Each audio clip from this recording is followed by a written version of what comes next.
Every story begins somewhere. This one begins in a hole, the home of Bilbo Baggins, a respectable hobbit who loved comfort. He desired no adventures, until a wizard arrived. Gandalf's shadow falls over Bilbo. I am looking for someone to share in an adventure. Bilbo is horrified. An adventure? We have no need for such things. Good morning. But Gandalf was determined, and marked Bilbo's door for an unexpected party. Heavy footsteps approach. Dwalin bursts into the house. Dwalin, at your service. 13 dwarves arrived, demanding food and song. Bilbo's kitchen fills with them, piling dishes as he looks on, exasperated. Then, Thorin enters, proud and grim. Thorin Oakenshield. We seek to reclaim our home. A flashback to Smaug attacking Erebor reveals their past. Smaug the Terrible stole our gold and drove us to exile.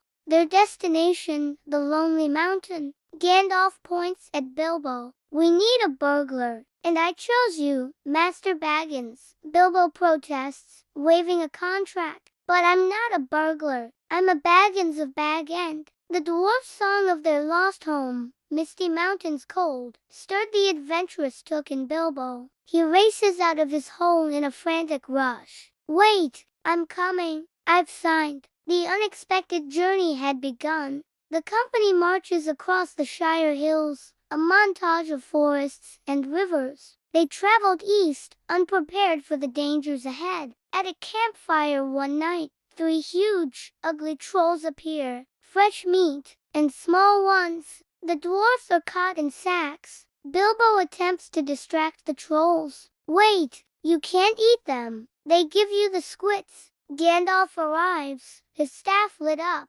Dawn take you all, and may your stony hearts be forever broken. The trolls turn to stone as the sun hits. They found temporary peace in the hidden valley of Rivendell, where Elrond examines their map. Moon letters. A secret only revealed on Durin's Day. The company then crosses the treacherous, stormy Misty Mountains. There, they were captured by the goblins. In the chaos of Gandalf's battle with the Great Goblin, Bilbo was separated and lost. As he stumbles in the dark, he sees a small, plain gold ring on the ground. He pockets the ring. He found a ring, a terrible, wonderful ring. Gollum's eyes glow in the dark, circling Bilbo. What's this, precious? A Baggins, perhaps? The two face off. We will have a game of riddles. The wager, freedom or dinner. The tension is thick. 30 white horses on a red hill.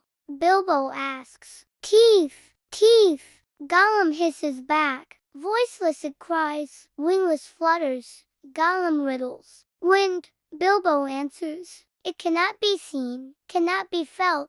Gollum whispers. Dark. Bilbo shouts. Finally, desperate, Bilbo asks the winning question. What have I got in my pocket? Gollum throws a tantrum. Not fair, not fair. Precious. He realizes his ring is gone. Thief. Baggins. He's got my precious. Bilbo accidentally slips on the ring and disappears. Gollum runs right past the invisible hobbit. Bilbo had a secret weapon. He was invisible. He rejoined the company, keeping his secret, just as they escaped the goblins. But their troubles were far from over. They are attacked by wargs and ORCs. Climb! The fire is coming! Gandalf shouts. The company scrambles up trees for safety, saved by the mighty eagles. Their journey continued. They found help from Baron, the skin changer, before entering the dark, tangled Mirkwood forest. Do not stray from the path. Whatever happens, Gandalf warns, before leaving them at the forest edge. Soon, the dwarfs are starving and exhausted in the dark. Giant spiders drop from the trees. Bilbo fights back with his tiny sword. Take that, I am ring winner, and this is Sting. Bilbo, the burglar, was becoming a true hero, freeing the trapped dwarves using the ring. But their relief was short-lived. The wood elves of Mirkwood captured them. Thorin stands defiant before the Elf-King. Thranduil, I will not beg for gold stolen from my kin. An invisible Bilbo scouts the elven halls and devises a brilliant escape plan. He finds the key and frees the dwarves, who tumble into barrels and float down the river, narrowly escaping both elves and ORCs. Finally, they reached Lake Town, a settlement near the mountain. The people cheer for Thorin. The lonely mountain looms, enormous and dark. Their goal was near, but they can't find the entrance. There is no door. We are ruined. Thorin despairs. Look, the thrush, Bilbo cries, pointing to a bird knocking on the stone. The setting sun on Durin's day reveals the keyhole. The moment of truth. Bilbo had to face the dragon. He descends the dark tunnel into a hall filled with a dazzling, overwhelming hoard of gold. And there, resting on it, was Smaug, the greatest dragon of his age. Bilbo steals a single golden cup. Smaug's eye snaps open. Rage fills the lair. Never wake a dragon. Invisible, Bilbo speaks to the beast. Hail, O Smaug, chiefest and greatest of calamities. In their conversation, Bilbo learned the dragon's secret weakness, a small, unarmored patch on his chest. Smaug bursts from the mountain in fire and fury, flying to destroy the men who aided the dwarves. He attacks Lake Town, but Bard the bowman stands ready. For Lake Town, he fires the black arrow. Smaug crashes down into the lake, dead. The lonely mountain was free. The dragon was defeated,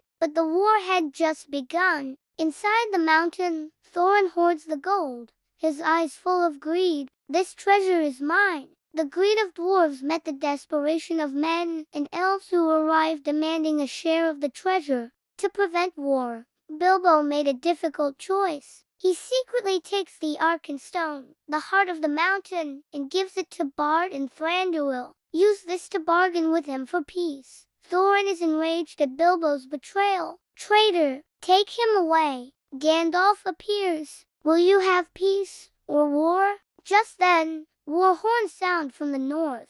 ORCs and wargs arrive. The Battle of Five Armies exploded as dwarves, elves, men, ORCs, and wargs clashed. Thorin, regaining his nobility, leads the charge. To me, my kinsman, in the chaos, Bilbo is knocked unconscious. When he wakes, he finds Thorin mortally wounded. If more of us valued food and cheer and song above hoarded gold. Farewell, Master Burglar. The forces of good prevailed, but at a great cost. Bilbo returned home, older and wiser, a year after he left. He arrived just in time to save his house from being auctioned off. He had lost his respectability, but gained true gold courage and wisdom, and a golden, invisible ring, which is a story for another time. Thanks for joining our rapid adventure. Like and subscribe for more Middle-earth lore.